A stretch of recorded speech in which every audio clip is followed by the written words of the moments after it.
नमस्कार, आप देख रहे हैं मानवाधिकार मीडिया मध्य प्रदेश और मैं हूं जितेंद्र पटेल। दमोह विधानसभा उपचुनाव को लेकर मानवाधिकार मीडिया के खास कार्यक्रम जनता की आवाज में भाजपा युवा नेता पंडित अभिषेक गोपाल भार्गव के साथ हमारे संवाददाता सूर्यकांत पांचाली के साथ हुई खास बातचीत। क्या कुछ कहा, आइए जानते हैं। सर नमस्कार। जी नमस्कार जी। सर युवाओं के लिए मतलब जो पार्टी है वो क्या कर रही है? देखिए, ये दमोह का उपचुनाव तो ख़ास तौर से युवाओं पर ही केंद्रित है। आप देख सकते हैं हमारा प्रत्याशी भी युवा है और हमारे युवा प्रदेश अध्यक्ष भी हैं और जो प्रमुख कार्यकर्ता के रूप में इस पूरी दमोह में नगरीय क्षेत्र में और ग्रामीण क्षेत्र में काम कर रहे हैं वह भी युवा ही हैं। जैसे मैं हूँ, सिद्धार्थ भैया हैं, राहुल भैया हमारे उम्मीदवार हैं। तो ख़ास तौर से युवाओं को फोकस करके ही भारतीय जनता पार्टी इस समय राजनीति कर रही है और युवाओं को राजनीति में आगे लाने का काम भारतीय जनता पार्टी का शुरू से रहा है, वर्तमान में भी है और निश्चित तौर पर जब युवा राजनीति में आगे आएगा तो युवाओं से संबंधित सारी समस्याओं का समाधान युवा ही कर पाएगा।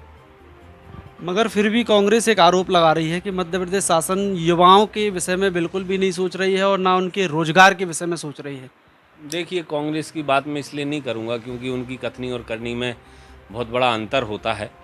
साल सवा साल वह उसमें सत्ता में रहे हैं, उन्होंने क्या किया क्या नहीं किया यह पूरा प्रदेश की जनता जानती है। किस प्रकार से रोज़गार का वादा करके मध्य प्रदेश के युवाओं को छला था कि हम 3,000-4,000 रुपये बेरोजगारी भत्ता देंगे। पूरे मध्य प्रदेश में एक भी व्यक्ति को 1 रुपये का भत्ता कहीं से कांग्रेस ने नहीं दिया। तो कांग्रेस का ये नैतिक अधिकार नहीं बनता कि भारतीय जनता पार्टी से इस विषय में वह बात करे। तो इस चुनाव में आपको क्या लग रहा है, मतलब पार्टी चुनाव जीतेगी या कुछ ज़्यादा प्रयास करना पड़ रहा है?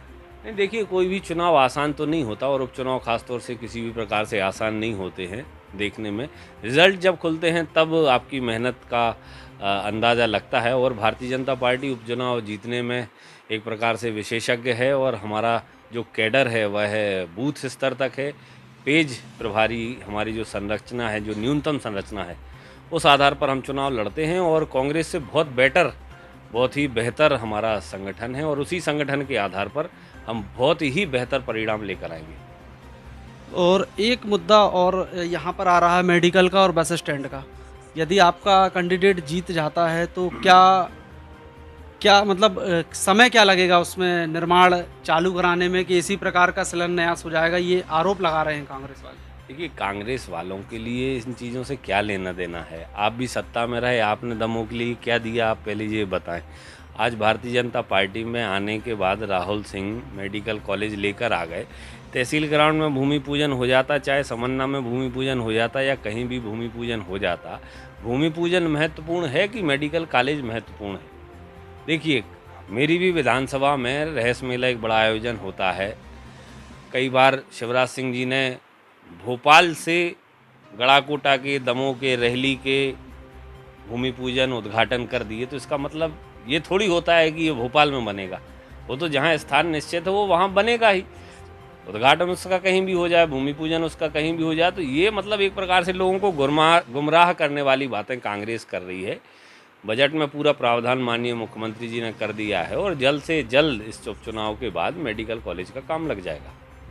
तो आपके द्वारा कोई संदेश मतदाताओं को या युवाओं को कोई सूचना, मतलब क्या उनको निर्णय लेना चाहिए इस विषय? देखिए, खास तौर से युवाओं के लिए मैं यही निवेदन करूंगा कि अपने मताधिकार का बहुत सोच और समझकर प्रयोग करें क्योंकि यह आने वाले आपके भविष्य की दिशा तय करेगा। भारतीय जनता पार्टी का भविष्य इस देश में, इस प्रदेश में बहुत सुनहरा है। हमारा अतीत भी बहुत सुनहरा रहा है। युवाओं के लिए, गरीबों के लिए, मजदूरों के लिए और सर्वहारा वर्ग के लिए कार्य करने वाली हमारी पार्टी है। मैं आप सभी युवाओं से अनुरोध करता हूं कि 17 तारीख को अपने मताधिकार का प्रयोग जरूर करें और भारतीय जनता पार्टी के प्रत्याशी पर अपना विश्वास जरूर प्रकट करें।